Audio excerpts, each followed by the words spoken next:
Do you know there were two accounts of creation in the Bible? The first one includes the initial creation in Genesis 1, verse 1, up to the first flood. Afterward, the second account of creation begins, when the earth was repopulated after the flood. This was done exclusively through the sons of Noah and their wives. Interestingly, the Bible does not give us their names or any information about them. This raises the question, who were the three daughter-in-laws of Noah? What happened to them after the flood? And what was their role in the recreation of our world today? Stick with us till the end, because you don't want to miss any part of what you're about to discover, which will leave you in awe. We are talking about the wives of Shem, Ham, and Japheth here. These three women were married to their husbands, which gave them the chance to be saved from the destruction of the world. However, the question of who they are lingers in the air. This must be uncovered to know their personality, contributions, and their specific generations today. Who knows? You could be the descendants of one of them. If you're curious about this, then keep watching. In the book of Genesis, God told Noah, "I'm going to bring floodwaters on the earth to destroy all life under the heavens. Every creature that has a breath of life in it, everything on earth will perish. But I will establish my covenant with you, and you will enter the ark, and you and your sons and your wife and your sons' wives with you." Genesis 6, verses 17 and 18. From this Bible verse, it was clear that Noah's children were already married before the flood, but without kids. Due to this,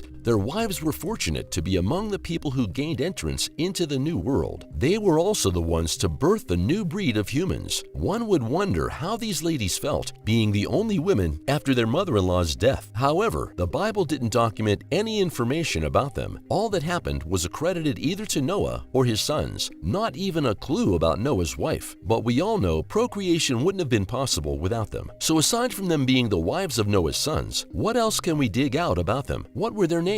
Do they possess some special abilities? Hold on a second. Before labeling the Bible as a discriminatory record or assuming that God doesn't value or respect women, it's important to realize this is not entirely accurate. The scriptures contain numerous accounts of great women who were highly regarded, acknowledged, and respected. There may be a hidden or mysterious narrative concerning the stories of these three women, which we will soon uncover. Though the Bible didn't shed light on the personality of these three women, aside from being the wives of Noah's sons, several writings seek to unravel this mystery, including Noah's wife. For instance, according to the patriarch of Eutychus of Alexandria, the name of Shem's wife was Salit, Ham's wife was Nalat, and Joseph's wife was Arasisa. According to this source, they were all daughters of Methuselah. John Gill's exposition of the Bible agreed with this, as he also called Shem's wife Zalbeth or Salit, Ham's wife Nahalat, and Joseph's wife Arasisa. However, an 18th century Latin work from the Temple of St. Gall in Switzerland and a library at Albi, France, listed Shem's wife as Nora, Ham's wife as Sarah, and Joseph's wife as Serach. The Parisian historian Mohammed ibn Jarir al-Dabari discovered another set of names for these women. He called Joseph's wife Arbasisha and traced her bloodline to Cain. He called Ham's wife Nahlab, also the descendants of Cain. Then Shem's wife he called Shalib, daughter of Batuil, son of Mehujael, another descendant of Cain. And lastly, he called Noah's wife Amzarah, daughter of Barakil, another son of Mehujael, a descendant of Cain. This suggests that the wives of Noah's sons were all descendants of Cain. However, this assertion has been debated with no conclusions yet. But then there ought to be more than just speculations about their names and backgrounds. That leads us to the Book of Jubilees and the Sibylline Oracle. These two sources are probably the most detailed account of these women. According to the Book of Jubilees, the name of Shem's wife was Sedekatelabad. The name of Ham's wife was Neeltamayuke, while the name of Japheth's wife was Adatenesis. The Book of Jubilees is considered to be a highly reliable source because it is regarded as a fictitious account that retells events from the books of Genesis and Exodus. It is said to be a revelation from an angel to Moses during his ascent of Mount Sinai. The name of Noah's wife wasn't cut out of the narration. According to this account, her name was Imzara, daughter of Rakil, Methuselah's son. It was noted in the Sibylline Oracle that the three sons of Noah set out in different directions after the flood and established three villages in their wives' names. The wife of Shem, Sedekatelabad, was the mother of the Semitic people today. She enjoyed a long lifespan as she lived centuries after the flood and gave birth to many sons and daughters. The Bible records that Shem gave birth to Arphaxad, father of Salah. Salah gave birth to Eber. Eber gave birth to Peleg. Peleg fathered Ru. Ru gave birth to Serug. Serug gave birth to Nahor. And Nahor gave birth to Terah. Terah. Terah was the father of Abraham, who became the ancestor of the Israelites. The ancestral lineage of iconic figures like Jacob, David, Solomon, and most notably, Jesus Christ. Sedeketelabad was also considered the mother of the Aramins, the ancient Lydians, and Ashur, the propagator of the Syrians. She was also the matriarch of the Elamites and Chaldean people. The Sibylline oracle called her a prophetess who prophesied in the land of Mesopotamia. Her origin can be traced to Cain, or as some discoveries suggested, a mixture of Cain and Seth. The Bible records the sons of Ham as Cush, Mizraim, Phut, and Canaan. All these children came through Neotamayuke, Ham's wife. Today, Ham's descendants are the Africans. She is the ancestor of the Cushites, Egyptians, ancient Ethiopians, and Nubians who still live in Africa today. According to genealogy,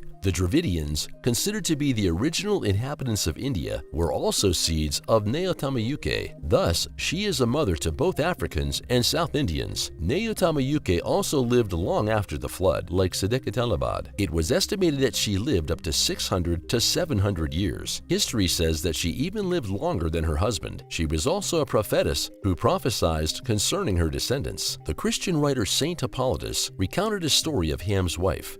God had told Noah to build an ark in preparation for the flood, but commanded him to kill the first announcer of the flood. Ham's wife was baking bread when water suddenly gushed out of the oven, destroying the bread. She innocently exclaimed that the flood had started. Noah found himself in a very tight corner. Will he kill his son's wife? That sounds like the test of faith given to Abraham to kill his only son, Isaac. Like God eventually did to Abraham, he stopped Noah before he could kill his daughter-in-law. She was already predestined to be part of the souls that must be saved, considering her position as Noah's son's wife. God won't go back on that, thanks to his mercy. If not, the whole African continent might not exist today. The last of Noah's daughter-in-law, Japheth's wife, Adatanesis, was the mother to Tyrus, Magog, Javan, and Gomer. They were all progenitors to the Gentile lineage. Much was not heard about them until the era of the New Testament. Adatanesis' descendants today are the people of Europe. A key country from the bowels of Adatanesis is China. You wonder how true is that? Genesis 10 verses 2 and 3 says, "The sons of Japheth, Gomer, and Magog, and Madai, and Javan, and Tubal, and Meshech, and Tyrus, and the sons of Gomer, Ashkenaz, and Rephath, and Togarma." Thus, Togarma is the grandson of Japheth. According to history, the same Togarma was the ancestor of the Chinese. Noah prayed that God would enlarge the tent of Japheth, meaning that his seeds would be numerous. The prayer came to pass as China remains one of the most populated countries in the world. Like Sedeketelabad